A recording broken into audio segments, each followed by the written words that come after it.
नमिता और उसके mummy papa कचरा उठाने का काम करते हैं, जिस वजह से उनके घर में 2 वक्त के खाने के साथ लोगों की गालियाँ और ताने भी आते हैं। एक दिन नमिता कचरा उठा रही होती है कि तभी फोन में देखते हुए एक आंटी वहाँ नमिता से टकरा जाती है। छी छी, ए लड़की, तू देख कर नहीं चल सकती क्या? पर मैम साहब, मैं तो अपनी जगह पर ही हूँ, आप फोन में देखते हुए चल रही थी। अरे, एक कचरे वाली होकर मुझसे जुबान लड़ाती है। अब घर जाकर दोबारा नहाना पड़ेगा, पूरा गंदा कर दिया। कितनी बदबू आ रही है।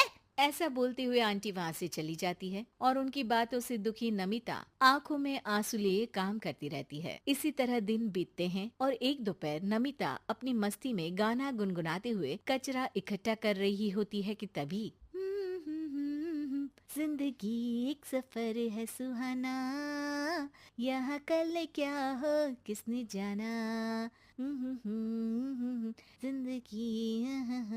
तभी उसकी टक्कर मोहन से हो जाती है। अरे देख कर काम करो। मुझे माफ कर दीजिए साहब, गलती से टक्कर हो गई, मैंने जानबूझकर कुछ नहीं किया। ऐसा कोई जानबूझकर भला करेगा भी क्यों, कुछ नहीं होता।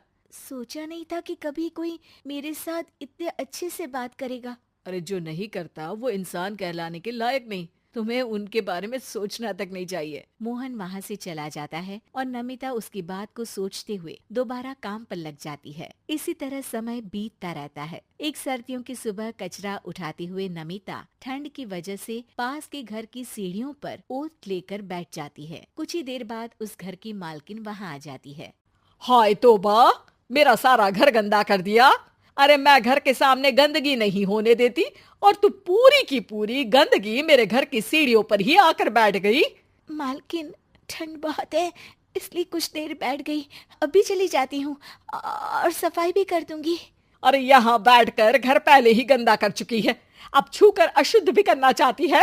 अपनी माँ के चिल्लाने की आवाज सुनकर मोहन घर से बाहर निकल आता है, जहाँ नमिता को देख वो किसी तरह अपनी माँ को शांत करके घर में वापस भेज देता है।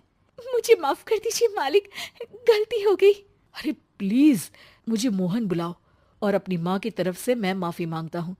अरे नहीं मालिक, लोग वैसे भी हमें इंसान समझते ही कहाँ है, इसलिए अब इन सब की आदत है। अगर इन सब की बातों को बुरा लगाने लगे तो भूखे ही मर जाएंगे। वैसे तुम्हें ठंड में इन पतले फटे कपड़ों की जगह मोटे और गर्म कपड़े पहनने चाहिए।